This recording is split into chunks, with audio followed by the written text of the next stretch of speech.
que ela possa ser entregue, que ela possa ser recebida, assimilada e aplicada por cada um de nós. Fala conosco, que pela tua graça e misericórdia eu seja boca tua nessa manhã. Eu repreendo, Senhor, toda ação contrária, todo levante do inimigo, toda palavra, Senhor, contrária à tua vontade, que caia por terra nessa manhã, em nome de Jesus. Fala conosco, Senhor. Amém. O tema da reflexão dessa manhã é destronando o meu eu. Isso mesmo. Destronando o meu eu. Mas como assim, pastor? Destronando o meu eu. Você precisa entender algo nessa manhã. Quando o reino de Deus vem sobre nós, quando o reino de Deus é estabelecido nas nossas vidas, o primeiro reino a ser desestabelecido é o meu reino pessoal. Quando o trono de Deus é estabelecido no meu coração, o primeiro trono a cair, a ser deposto, é o meu trono pessoal, é o trono do meu eu, é o trono que quer ser mantido, estabelecido no meu coração a cada dia. Mas quando o reino de Deus vem sobre mim, o trono do meu eu cai. Jesus, lá no Evangelho de Lucas, capítulo 18, a partir do versículo 18, Jesus se deparou com um homem que justamente vivia esse conflito. Eu imagino que pelo relato bíblico ele tinha vontade de talvez viver uma mudança na sua vida, de realmente entregar o controle para o Senhor, assim como é comigo e com você em tantos momentos das nossas vidas. Temos algo nas nossas mãos que temos medo de entregar, e dessa maneira, não entregando ao Senhor, o nosso eu continua reinando. E assim foi com aquele homem. A Bíblia diz que ele chegou diante do Senhor e começou dizendo assim: bom mestre, o que farei eu para herdar a vida eterna? Marcos, lá no capítulo 10, a partir do versículo 17, vai dizer que aquele homem correu e se ajoelhou diante do Senhor. E aí disse a mesma coisa: bom mestre, o que farei eu para herdar a vida eterna? Jesus, sendo conhecedor de todas as coisas, porque Ele é Deus, sabendo o que havia no coração daquele homem, como também Ele sabe o que está no meu coração e no teu coração nessa manhã. Jesus então vira para ele e diz assim: ei, você é um cara que tem observado os mandamentos, não é isso? Ele disse: não, Senhor, eu tenho observado todos os mandamentos. Não matarás, não adulterarás, não dirás falso testemunho, honra teu pai e tua mãe. Jesus vira para ele e diz assim: mas ainda te falta uma coisa. Marcos vai complementar no capítulo 10, versículo 21, dizendo o seguinte: que Jesus, fitando os olhos naquele homem, o amou, e justamente por o amar, justamente por nos amar, que o Senhor nos confronta, o Senhor nos desafia a vivermos uma mudança no nosso status quo, ou seja, em como as coisas se encontram hoje na nossa vida. Porque o maior compromisso do Senhor não é com o nosso conforto, mas é com o nosso crescimento. E quando o quesito é crescimento, o Senhor vai nos esticar até o limite. E foi o que o Senhor Jesus propôs para aquele homem. Ainda te falta uma coisa. Pega tudo que você tem, vende, dê aos pobres, depois vem e me siga. A Bíblia diz então que aquele homem chorou profundamente de tristeza. E o texto complementa dizendo que ele tinha muitas riquezas, muitas propriedades. Ao que Jesus disse no versículo 24: quão difícil é um homem rico entrar no reino dos céus. E no 25 ele diz assim: é mais fácil um camelo passar pelo fundo do buraco de uma agulha do que um rico entrar no reino dos céus. Por que Jesus fez essa declaração?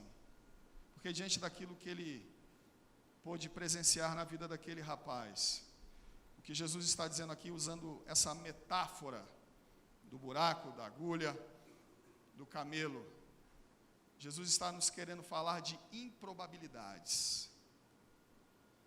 Ele está dizendo que é muito improvável que isso venha a acontecer. Porque muitas vezes aqueles que têm posses estabelecem um altar para elas no seu próprio coração, em detrimento do seu relacionamento com o Senhor. Jesus, naquele momento, conversando com aquele rapaz, o que ele quis fazer é trazer à tona o que havia no coração dele. O que está tomando o trono do teu coração nessa manhã. Mas houve um outro cara que entendeu bem a proposta de Jesus: destronar o meu eu e estabelecer o trono de Deus no meu coração. Esse cara foi Zaqueu. Evangelho de Jesus, segundo o relato de Lucas, capítulo 19, a partir do versículo 1. É uma história que é bem conhecida, acredito que todos aqui em algum momento já ouviram falar de Zaqueu. Tem até uma música, não é isso? Como Zaqueu, eu quero subir. Dá para entrar no mistério de louvor, não? Hã? O mais alto, e aí vai, já virou pagode, virou tudo, não é isso? Foi uma música muito executada. Mas é interessante que Jesus, quando olha para Zaqueu e fala: Zaqueu, desce depressa, porque hoje me convém estar na tua casa. Jesus então vai para a casa de um publicano. O publicano era alguém que cobrava o seu povo a serviço do Império Romano, o império opressor do povo de Deus. E Zaqueu, ele, por ser o maioral dos publicanos, ele se encontrava numa posição de grande destaque do ponto de vista financeiro. E ele oprimia o seu povo, cobrando, sobretaxando o seu povo para poder se enriquecer. A Bíblia diz que Jesus chegou na casa de Zaqueu, e eu imagino que eles ali conversaram bastante. Porque para Zaqueu chegar para Jesus e dizer assim: olha, Senhor, decido dar metade dos meus bens aos pobres, e se eu defraudei alguém em alguma coisa, restituo 4 vezes mais. Conversão, ela vai implicar em mudança de mentalidade, que vai gerar uma mudança de comportamento, de atitude. A minha vida muda, os meus valores são transformados, tudo ao meu redor passa a ser transformado a partir do meu novo eu, que não está mais centrado em mim mesmo, mas está centrado no Senhor. E Zaqueu viveu essa mudança na sua mente, porque um cara que era extremamente ligado à grana, aos bens materiais, ele falou: não, eu vou dar metade. E Jesus ainda não tinha dito nada para ele, talvez nesse sentido. Ele fala: não, se eu defraudei alguém, restituo 4 vezes mais. A lei mandava que você deveria restituir 20% daquilo que havia sido roubado, furtado, ou se você lesou alguém em alguma coisa, a lei obrigava você a colocar aí uma multa de 20%. Zaqueu foi além. Em algum momento, quando Jesus estava ali na sua casa, o papo ali que eles tiveram, a conversa que se desenvolveu ali, Zaqueu teve um encontro com Cristo. E o trono do Senhor foi estabelecido no seu coração. A palavra de Deus nos diz em 1 Timóteo 6,10, que o amor ao dinheiro é a raiz de todos os males. E muitos nessa cobiça têm se atormentado, trazendo dores para si mesmos. Só que, por outro lado, nós vivemos em um tempo, em uma época, que a sociologia histórica vai chamar de pós-modernismo. Pós-modernismo é mais do que um tempo da história da humanidade, mas é uma forma de pensamento, é uma forma de pensar. E o pós-modernismo está aí. E ele tem como uma característica determinante o fato de termos indivíduos vivendo nesse tempo, nessa época, extremamente autocentrados, egocentrados. O pós-modernismo, hoje nós podemos ver, observar uma distorção da individualidade. O que era individualidade se tornou individualismo. O individualismo é um egoísmo exagerado, exacerbado, exacerbado.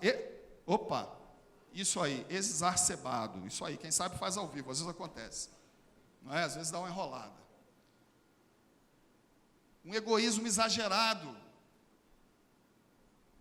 E é isso que tem predominado nas mentes e nos corações dessa geração, desse tempo, dessa época. Os ismos estão aí, niilismo.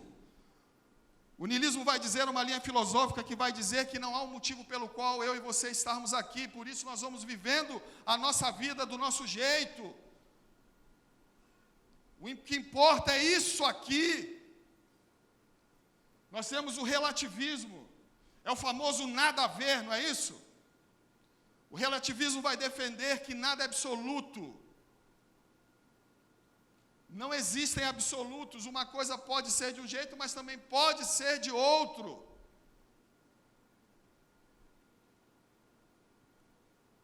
E nós temos um outro ismo que predomina nesse tempo, nessa época, e que muitos têm se esquecido dele. O narcisismo. Essa talvez seja a geração mais narcisista de todos os tempos. O narcisismo ele tem sua origem lá na mitologia grega, quando uma mulher deu à luz a um garoto, botou o seu nome de Narciso, e ela foi a um adivinho e perguntou para aquele cara: ei, será que meu filho terá vida longa? Então aquele adivinho disse para ela: olha, se ele não contemplar jamais a sua imagem, ele terá vida longa. E de uma forma misteriosa, aquela mulher consegue impedir que aquele garoto tenha acesso à sua própria imagem. Imagina nos tempos de hoje como seria isso. O garoto não olhar o iPhone, não olhar, enfim. Chegou provavelmente no final da sua adolescência, início da sua juventude. Diz a história que aquele homem estava num bosque caçando. E de repente, ele contemplou ali um lago de águas cristalinas. Então ele vai para aquele lago e começa a se olhar ali. Mas até então ele não tem a percepção de que era ele mesmo. Mas ele acha aquela imagem linda. E ele começa a ficar ali olhando, admirando a ele mesmo, sem saber até então que era ele. Até um determinado momento que a ficha cai, ele fala: esse sou eu.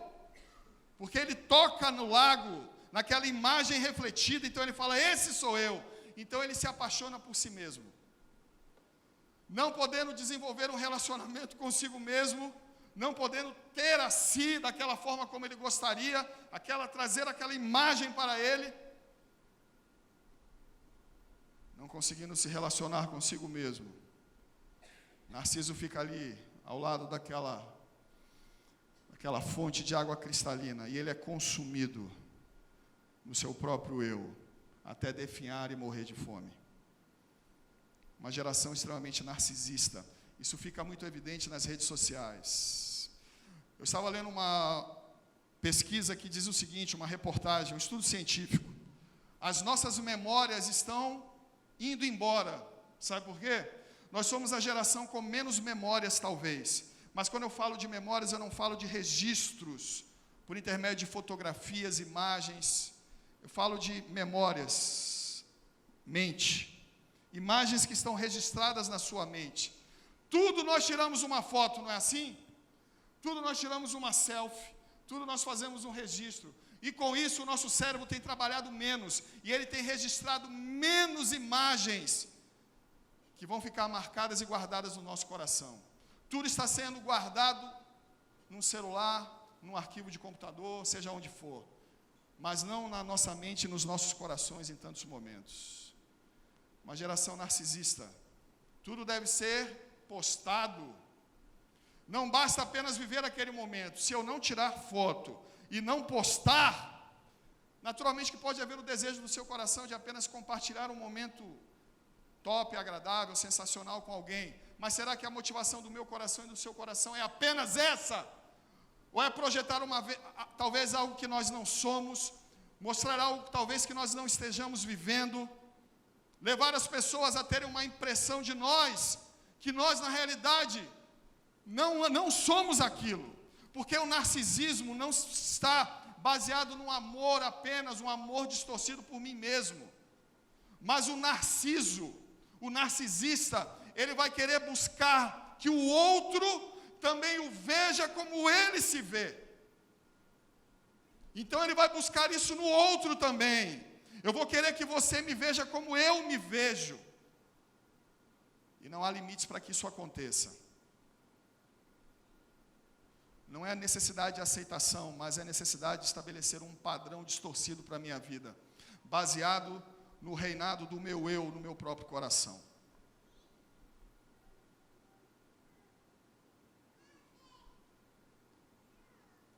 Quem é você nessa manhã? Quem tem reinado no teu coração?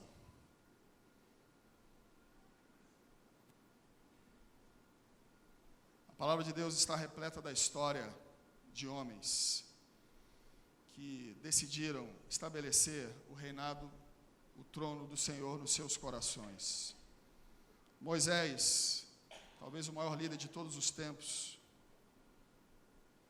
A palavra de Deus diz lá em Hebreus 11, 24 e 25. Pela fé, Moisés, homem já feito, decidiu não ser chamado de filho da filha de Faraó, preferindo sofrer com o povo de Deus a usufruir dos prazeres transitórios do pecado. E no versículo 27 diz assim: porque considerou por opróbrio os tesouros celestiais mais do que as riquezas do Egito. Em outras palavras, Moisés estava contemplando a glória celestial, aquilo que estava aguardando por ele na eternidade. Porque precisamos entender uma coisa: a salvação no Antigo e no Novo Testamento sempre foi e é da mesma forma. Nunca foi pela lei, nunca foi pela obediência ou pela observância da lei. Sempre foi por intermédio de Jesus. Tanto no Antigo quanto no Novo, o homem é caído. Tanto no Antigo quanto no Novo, o homem precisa de um Salvador. Tanto no Antigo quanto no Novo, o homem não tem condição de se salvar. Ele precisa de um Salvador, e por isso Jesus Cristo veio, para que tenhamos vida e vida abundante, mas uma vida abundante que não se restringe a esta esfera, a este tempo, mas aponta para a eternidade. E esse foi Moisés. Ele teve esse vislumbre. Entenda a cabeça de Moisés. Existe algo que os psicólogos chamam de ciclo funcional das emoções. Ciclo funcional emocional. E ele é baseado no quê? Nós temos um período da nossa vida de construção. É o tempo que nós construímos os nossos valores. Os valores, eles são assimilados, inicialmente, na família e no ambiente. Imagina Moisés. Cresceu no Egito, na corte de Faraó. Moisés frequentou as melhores escolas do Egito. Provavelmente falava vários idiomas, porque o egípcio, ele valorizava o discurso. Era um cara que tinha acesso às melhores roupas, tudo o que o dinheiro poderia comprar. Ele vivia na maior potência da época, que era o Egito. Imagina um cara que cresceu nessa concepção. Mas esse mesmo cara diz que ele considerou por opróbrio o sofrimento de Cristo, considerando isso como um tesouro maior do que as riquezas do Egito. O que aconteceu com ele, com a mente dele? Eu falei em construção. O próximo passo do ciclo de funcionamento emocional é a desconstrução. É quando eu faço uma autoanálise, é quando eu faço um autoexame, é quando eu vou para aquele momento de introspecção, quando eu vejo que algo precisa mudar na minha vida. mas eu não tenho a capacidade de promover essa mudança que é necessária por mim mesmo. Trazendo pelo nosso contexto bíblico, cristão, é uma desconstrução que precisa ser feita e realizada pelo Senhor. Foi o que aconteceu com Moisés.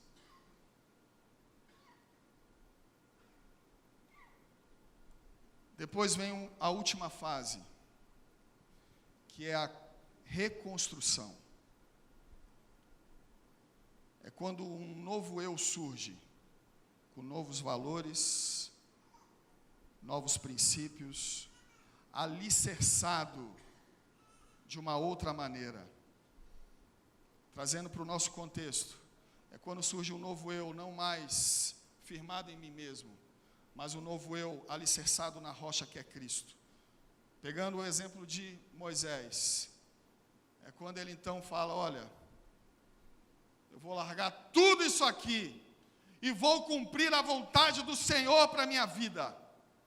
Não importa a grana, não importa esse palácio, não importa todos os bens que estão à minha disposição, não importa nem mesmo os meus laços familiares. Não que Moisés não se importasse com isso, mas Jesus, ele nos desafia a amá-lo até mesmo além dos laços familiares. Olha o que diz Mateus 10, a partir do versículo 34, não pensem que eu vim trazer paz. Eu não vim trazer paz, mas eu vim trazer espada. Os inimigos do homem serão os da sua própria casa. Eu vim colocar a filha contra sua mãe, o filho contra seu pai, a nora contra sua sogra. Aquele que ama seu pai ou sua mãe mais do que a mim não é digno de mim. Aquele que ama seu filho ou sua filha mais do que a mim não é digno de mim. Diz o versículo 37. Jesus está dizendo aqui que eu devo abandonar tudo, toda a minha família, não falar mais com eles, mas não amá-los mais. É isso que Jesus está propondo? Não. O que Jesus está dizendo aqui é que meu amor por ele deve superar o meu amor pela minha própria família. A minha disposição de servi-lo deve ser maior do que os laços familiares. Porque o reino de Deus, quando vem, muitas vezes ele dividiu nações, quanto mais famílias. Isso no primeiro momento. Mas o objetivo de Cristo é sempre a unidade do seu corpo. Quantas vezes eu atendi garotos que foram impedidos pelos seus pais de estarem na igreja, e eles chegavam, pastor, poxa, eu quero vir para a igreja, mas meu pai não deixa, minha mãe não deixa. Eu falo, meu velho, Êxodo 20:12 diz o quê? Honra teu pai e tua mãe. Antes de amar, até mesmo amar teu pai, tua mãe, a Bíblia diz que você deve amar seu pai, honrar seu pai e sua mãe. Antes até mesmo de amá-los, você deve honrá-los. Então, se seu pai não quer, cara, fique em casa. Mas nós vamos orar. E eu creio que o Senhor vai mudar esse contexto. E quantas vezes esse contexto era mudado, transformado. E aqueles garotos passavam a frequentar, e depois as famílias eram alcançadas por intermédio da vida daquele garoto, ou daquela garota. Você está entendendo o que eu estou te falando nessa manhã? O que precisa ser desconstruído no teu coração nessa manhã, e reconstruído. Davi, 2 Samuel capítulo 11, narra o momento em que ele adulterou com Batseba. E é interessante que, fazendo um comparativo com a vida de José, José não adulterou, não caiu com a mulher do seu chefe. Davi adulterou com Batseba. E fazendo um comparativo, a gente pode ver o seguinte: a mulher de Potifar estava próxima a José, o tempo todo ao lado de José ali, tentando o cara, falando, vem, se deite comigo. E ele não caiu. Batseba estava distante de Davi, ele a contemplou apenas com seus olhos. O que vai definir a tentação, se você vai ceder a ela ou não é o fato daquilo estar próximo a você ou não. Porque a mulher de Potifar estava perto e José não caiu, Batseba estava longe, Davi caiu. O que vai determinar se você vai ceder ou não à tentação é você perceber no que está o teu coração. O que tem tomado conta do teu coração.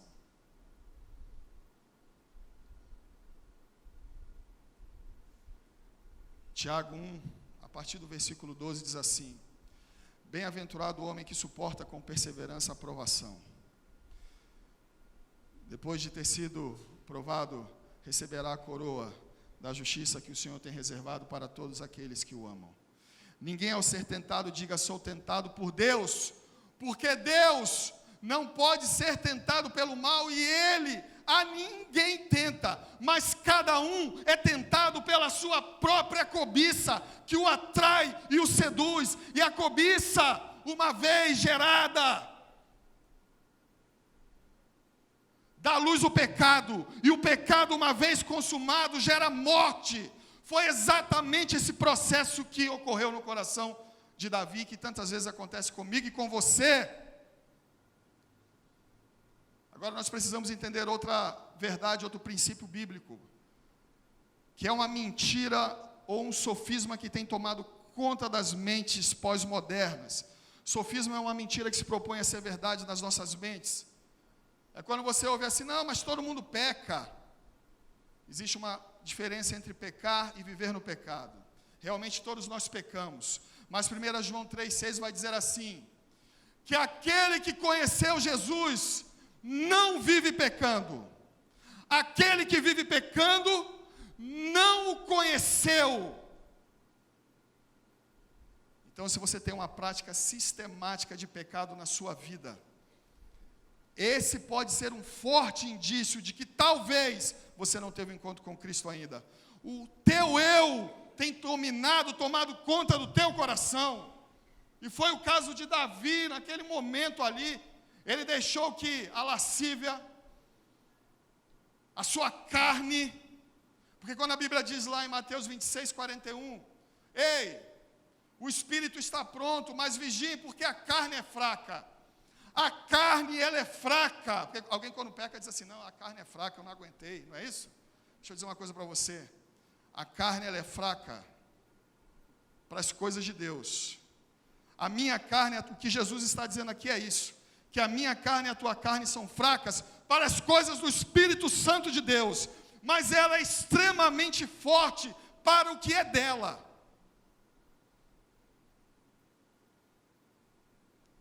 E se eu estiver alicerçado no meu próprio eu vou ceder, eu vou sucumbir.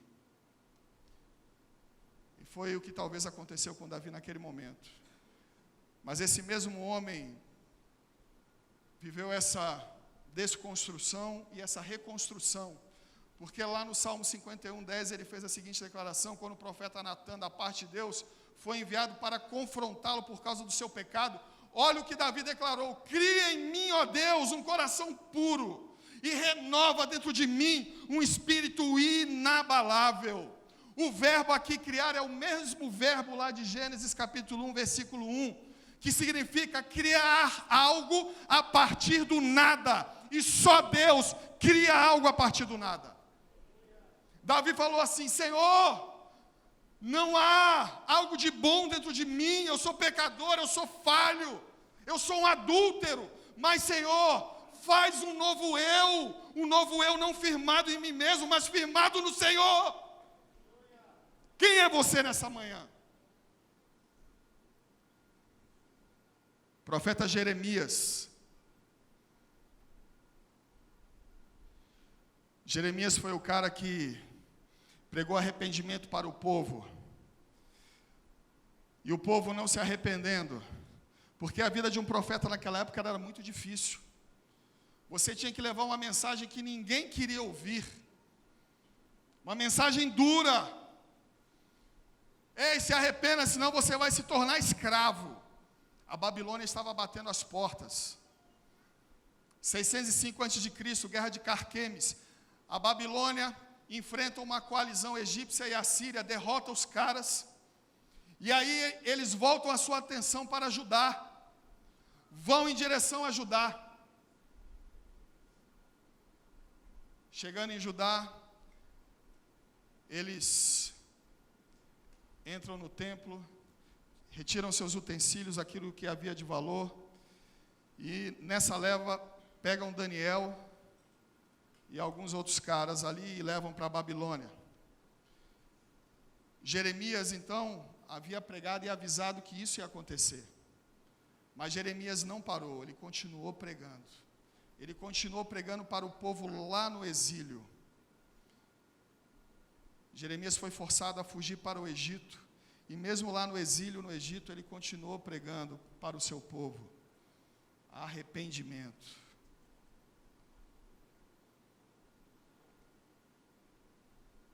Só que lá em Jeremias 15, versículo 17, Jeremias faz a seguinte declaração: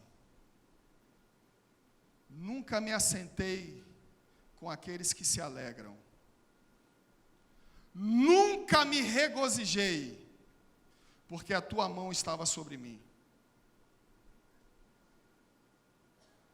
O que Jeremias está dizendo aqui é que diante da sua missão árdua, difícil, de pregar arrependimento para o seu povo, muitas daquelas coisas que nós gostamos, ele não teve acesso, porque o Evangelho de Cristo, e essa é uma mensagem difícil de ser pregada hoje, porque nós vivemos o advento de um tempo em que as pessoas querem ser afagadas emocionalmente, querem respostas para as suas mazelas e dificuldades, mas não entendem que as respostas que elas procuram só vão encontrar num eu mortificado e num Cristo glorificado. Mas não da maneira como desejamos, mas na maneira dele que é boa, agradável e perfeita. E lá em Jeremias capítulo 16, olha o que Deus falou para Jeremias: Jeremias, você não vai casar, e você não vai ter filhos. Imagina você nessa situação, Deus te pedindo, trazendo para o nosso contexto, Deus te pedindo algo que você tanto deseja talvez, e Deus falando: olha, não é isso que eu tenho para você. David Brainerd foi um dos maiores evangelistas de todos os tempos, viveu na América colonial no século XVIII, nasceu em 20 de abril de 1718, morreu em 1º de outubro de 1747, morreu aos 29 anos de idade. Esse camarada, com muita dificuldade, ele conseguiu entrar na faculdade, na Universidade de Yale. No 3º ano, faltando um ano para se formar, Deus virou para ele e falou assim: olha, pode sair da faculdade, você não vai se formar. E ele fez a seguinte declaração: faltando um ano para que eu me formasse, aprove ao Senhor me negar isso. Mas aqui não há um questionamento ou uma revolta pelo que o Senhor fez na vida dele, mas um reconhecimento do senhorio do Senhor sobre a vida dele. Esse mesmo homem recebe um chamado de Deus para pregar para um povo que ninguém queria pregar na época, os índios. E por intermédio da pregação daquele homem, tribos inteiras se converteram, ao ponto de, no final da sua vida, acometido de tuberculose, ele não morreu num leito confortável, muito pelo contrário, ele morreu em sofrimento. Mas ele fez a seguinte declaração: não me importa onde ou como eu vivi, ou por quais privações eu passei, o que me importa é que eu tenho a certeza de que eu ganhei muitas almas para Cristo. Quem é você nessa manhã? O meu objetivo com essa reflexão é levar você a viver essa desconstrução e essa reconstrução, a estabelecer o trono de Deus no teu coração, é levar você a, nessa manhã, destronar o teu eu. A palavra de Deus nos fala como podemos destronar o nosso eu. Convido você a abrir aí a sua Bíblia em Marcos.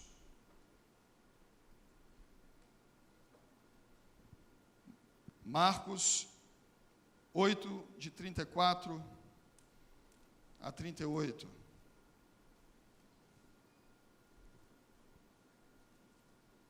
Evangelho de Jesus segundo o relato de Marcos, capítulo 8, versículos de 34 a 38, vai estar ali também projetado no nosso telão. A minha versão é a Almeida Revista Atualizada. Então, convocando a multidão e juntamente os seus discípulos, disse-lhes: se alguém quer vir após mim, a si mesmo se negue, tome a sua cruz e siga-me. Quem quiser, pois, salvar a sua vida, perdê-la-á. E quem perder a vida por causa de mim e do evangelho, salva-la-á. Que aproveita o homem ganhar o mundo inteiro e perder a sua alma? Que daria um homem em troca de sua alma? Porque qualquer que nessa geração adúltera e pecadora se envergonhar de mim e das minhas palavras, também o Filho do Homem se envergonhará dele, quando vier na glória de seu Pai, com os santos anjos.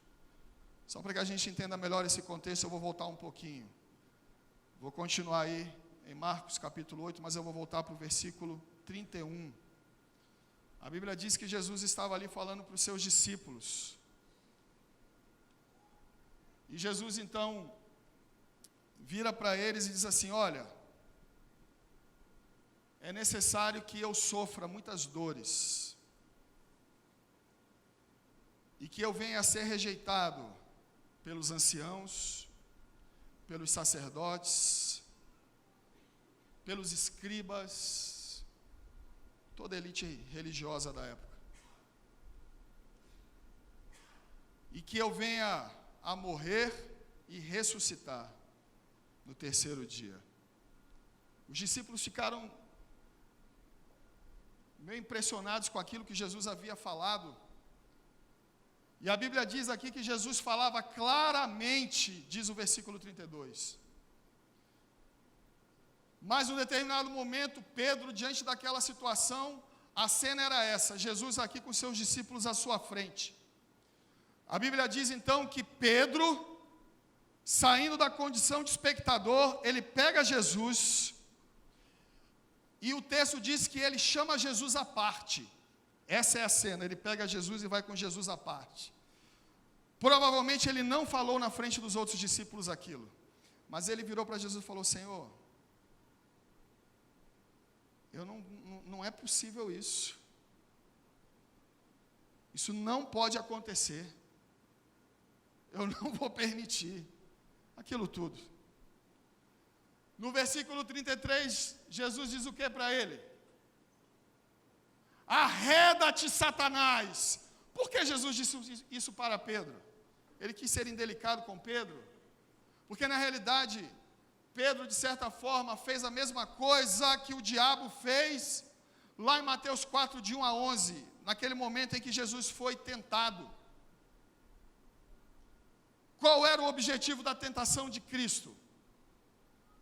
Após 40 dias, 40 noites, Jesus teve fome, o diabo então apareceu no momento de fragilidade humana e física de Jesus, assim como o diabo faz comigo e com você. Ele é um oportunista. Muitas vezes ele vai esperar momentos de fragilidade emocional, espiritual, material, para justamente vir para mim, para você, com propostas que têm o mesmo objetivo que ele tentou buscar com Jesus.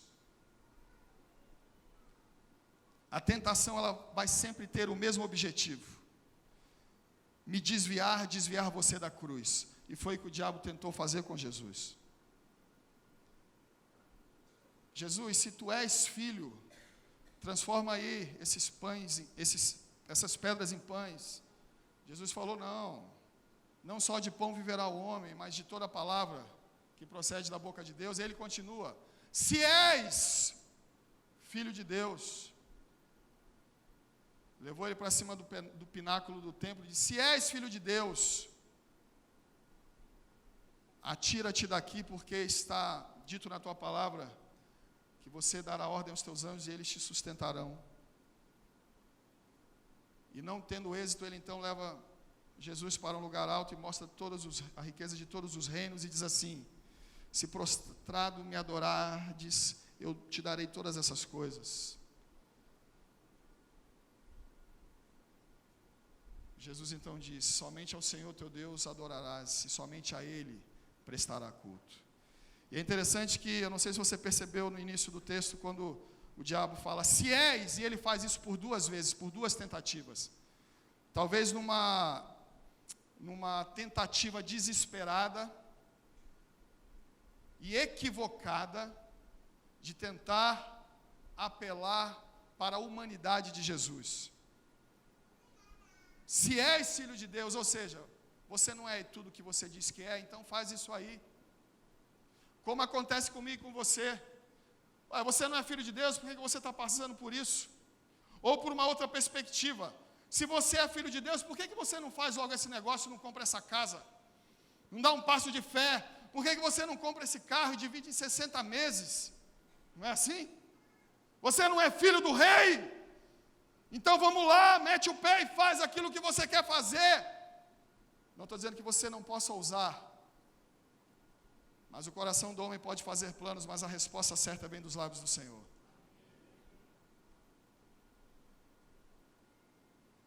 Não conseguindo êxito na sua tentativa, então, eu imagino ele apelando para um outro lado de Jesus, querendo que ele se humilhasse, se prostrasse. Mas Jesus é aquele que só se humilha diante do Pai, como tantas vezes a Bíblia coloca. Da mesma forma deve ser comigo e com você. A tentação quer nos desviar da cruz. Pedro ali, ao falar aquilo, Jesus teve que ser enfático para mostrar: Pedro, nada vai me desviar da cruz. Tanto que no versículo seguinte, versículo 34, e aí nós entramos no texto propriamente dito, Jesus reúne seus discípulos, a multidão, e aí ele começa com um discurso extremamente forte e poderoso, que transforma por completo a vida de qualquer indivíduo. E ele fala: quem quiser vir após mim, negue-se, tome a sua cruz e me siga. Ele complementa o texto de Mateus 10:38. Mateus 10:38 é o primeiro momento nas Escrituras em que Jesus fala de cruz para os seus discípulos. Lá no 38 de Mateus 10 ele diz assim: quem quiser vir após mim, tome a sua cruz e siga-me. Aqui ele introduz uma nova prerrogativa para alguém que quer realmente ser discípulo dele: negar-se. Negar-se aqui está dentro do contexto de abrir mão de si mesmo, de se humilhar por completo diante dele, reconhecer o senhorio dele, abrir mão de tudo, de qualquer coisa por ele, reconhecer o senhorio do Senhor na minha vida e na sua vida. Tanto que na sequência ele vai falar em quem? Cruz. E cruz aqui, quando ele fala de cruz, o sentido é: ao tomar a minha cruz, eu estou dizendo que eu vou seguir o caminho de Jesus. E seguir o caminho de Jesus significa estar disposto a morrer por Ele, a não viver da forma como eu gostaria de viver. E esse é um evangelho, e é o evangelho verdadeiro, que as pessoas hoje não querem ouvir. É o evangelho que mata o eu.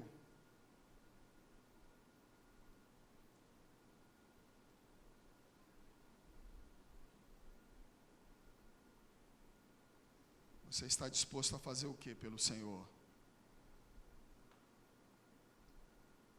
Abrir mão do que pelo Senhor? E no 35, Jesus continua e fala: quem quiser salvar a sua vida, perde.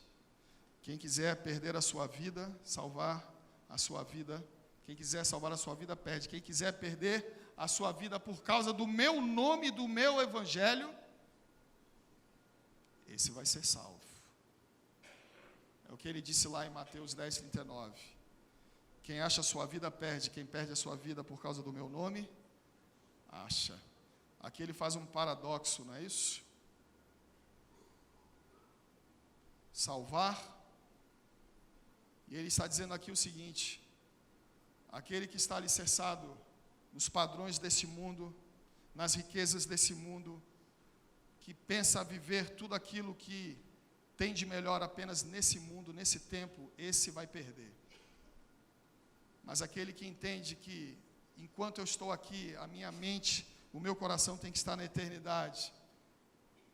Eu tenho que viver uma cultura do reino, uma cultura dos céus, uma cultura celestial, uma cultura da eternidade. A cultura de Cristo, do Evangelho, tem que fazer parte do meu dia a dia. Ele não está dizendo que eu não posso ir para bons lugares, viajar para lugares legais, trabalhar, conseguir êxito na minha carreira profissional. Não é isso que Jesus está dizendo. Mas que tudo isso está inserido dentro da cultura dos céus, da cultura do reino, da cultura do Evangelho, da cultura da palavra de Deus. Senão eu vou perder. E aí ele continua, versículo 36. O que aproveita ao homem ganhar o mundo inteiro e perder a sua alma? O pastor Ed Renekiewicz, fazendo uma análise desse versículo 36, ele fala algo que eu achei muito interessante. E é uma possibilidade. Aqui Jesus provavelmente não está falando só do destino final da alma. Mas aqui Jesus também está falando do que a minha alma se torna.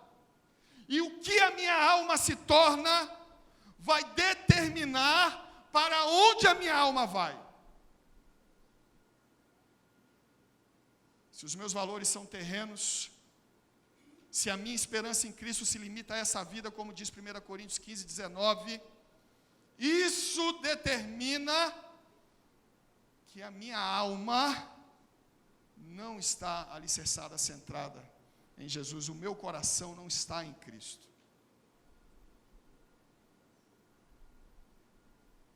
E por isso, o destino final da minha alma, se eu continuar vivendo assim,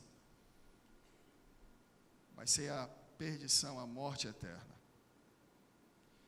Tanto que no versículo 37, Jesus diz assim: o que o homem dará pela sua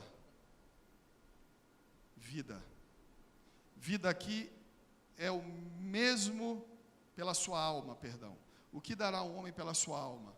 Alma aqui tem a origem no mesmo verbo grego, quando Jesus fala sobre vida, no versículo 35, psique, é o mesmo sentido. O que dará um homem pela sua alma, ou seja, o que dará um homem pela sua própria vida.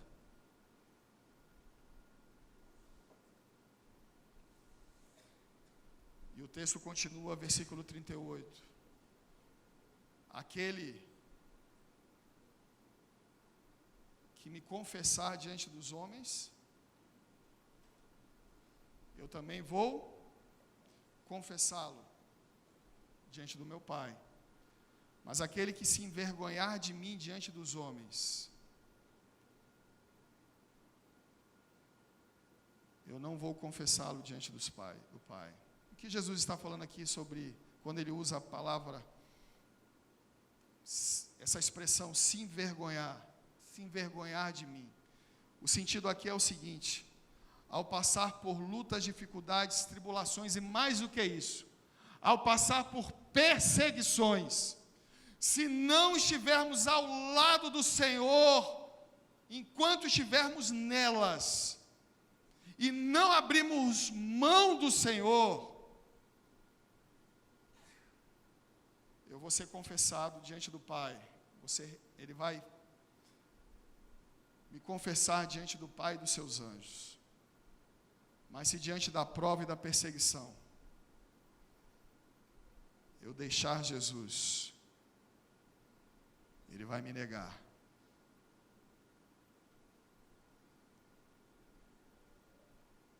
Martin Lloyd Jones, considerado o maior pastor do século XX, nasceu em 20 de dezembro de 1899, morreu em 1981,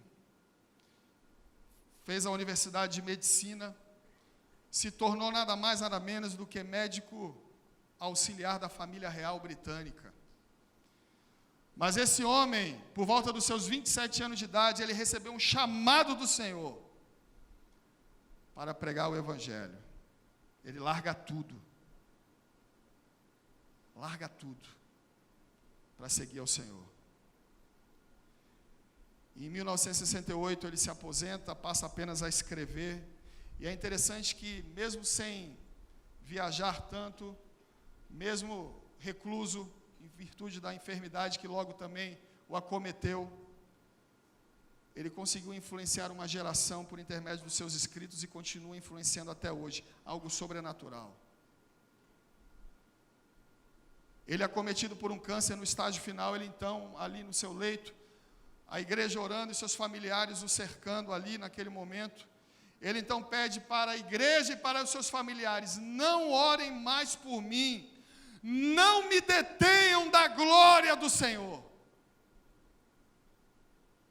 É alguém que tem convicção de quem o Senhor é. É alguém que estabeleceu o trono de Deus no seu coração. É alguém que decidiu perder a sua vida, mas achá-la em Cristo Jesus. Quem é você nessa manhã? Quem é o Senhor do teu coração, da tua vida realmente? Feche seus olhos e se coloque diante do Senhor.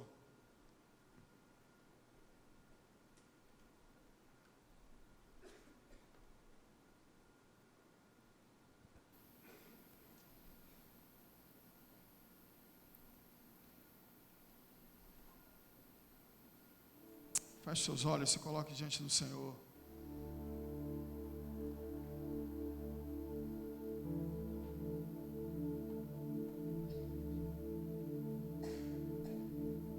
O Evangelho de Cristo é esse que nos confronta.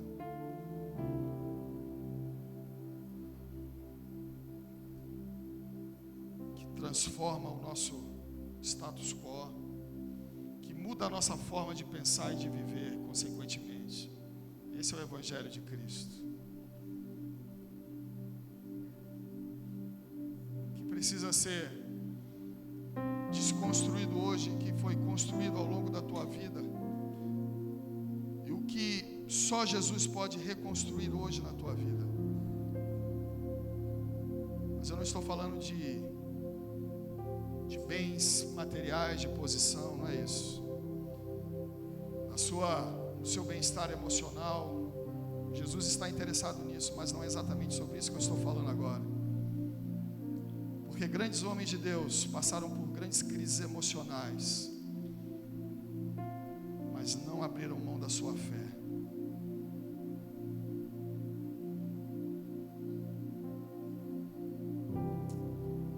Eu queria fazer um convite de Jesus para você nessa manhã.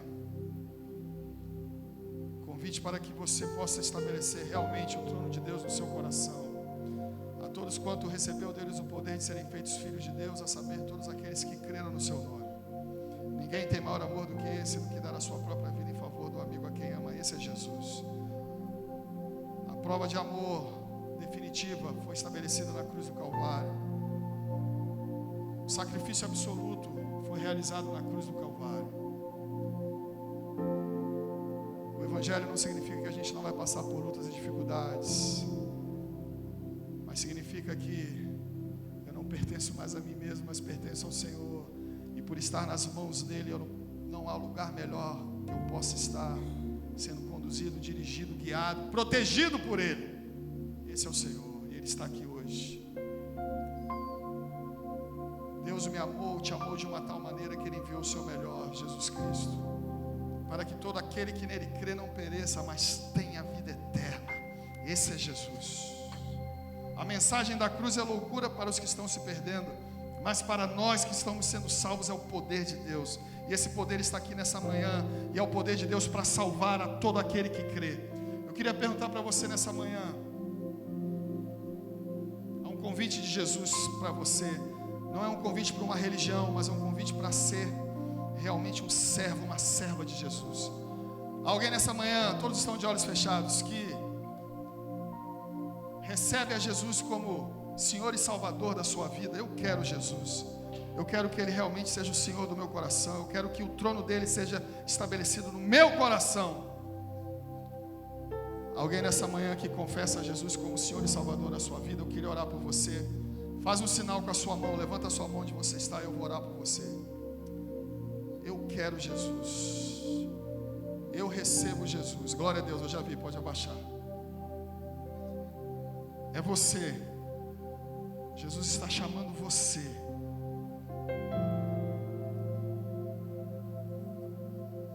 Aquele que está em Cristo, nova criatura é. As coisas antigas já se passaram, eis que tudo se fez novo. Jesus está chamando. Você aceita nessa manhã, recebe o Senhor Jesus como Senhor e Salvador da sua vida? Eu queria orar por você. Faz um sinal com a sua mão onde você está, eu vou orar por você.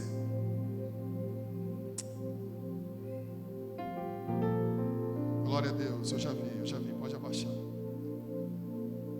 Agora eu queria pedir uma outra gentileza. Você que levantou a mão, pode ficar de pé onde você está, que eu quero orar por você. Glória a Deus. Não tenha vergonha, pode ficar de pé, você está na casa do Pai. Glória a Deus. Agora eu queria pedir uma outra gentileza. Eu não tenho como sair daqui sem orar por você, impor as mãos sobre a sua vida. Eu queria convidar você que levantou a sua mão, pode vir aqui à frente, pode vir.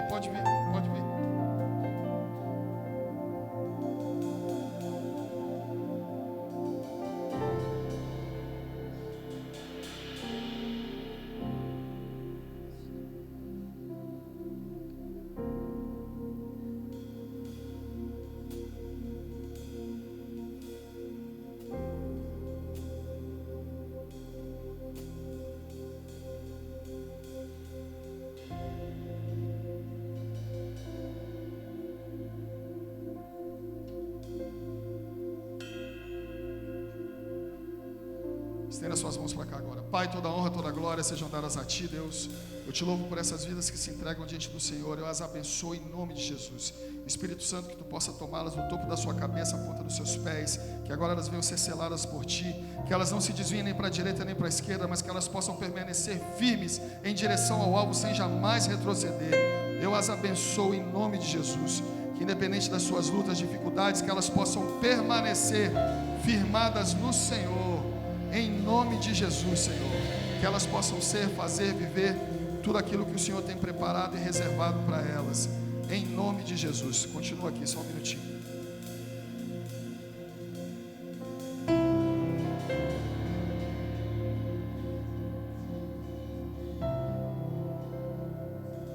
Estenda suas mãos para cá agora. Pai, toda honra, toda glória sejam dadas a Ti, Deus. O Senhor conhece o coração, o Senhor sabe de todas as coisas. Deus, e agora eu entrego essa vida diante do Senhor. Traz o entendimento, Senhor, apesar de tantas limitações que temos tantas vezes, mas o Senhor sabe de todas as coisas.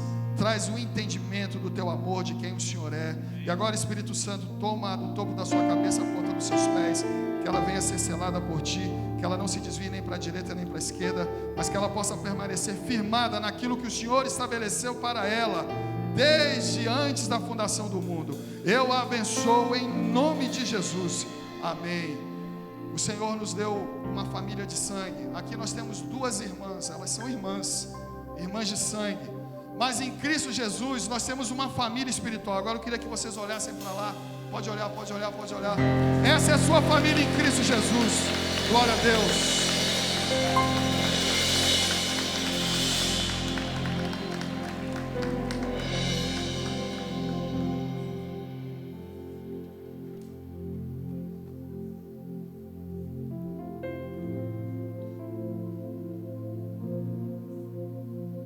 Você agora a ficar de pé. Feche seus olhos mais uma vez. Examine-se, pois, o homem a si mesmo. Será que realmente podemos dizer amamos a Jesus? Ou o nosso amor é um amor apenas condicional? Mas se me faltasse isso, aquilo que eu tanto desejo, se eu passasse por isso ou por aquilo, será que estaria enquadrado no que o texto disse?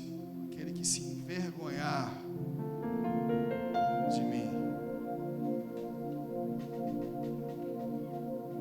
Feche seus olhos. Pai, toda honra, toda glória sejam dadas a Ti, Deus. Quero entregar a minha vida, a vida de cada homem, cada mulher, cada um que se coloca diante do Senhor nessa manhã. Queremos nos render a Ti, reconhecer a nossa pequenez, a nossa finitude, reconhecer que Tu és Deus. Queremos dizer que estabelecemos o Teu trono nos nossos corações. Como João Batista declarou, que eu diminua, que que eu diminua e que o Senhor cresça. Eu te abençoo em nome de Jesus. Amém. Glórias ao Senhor.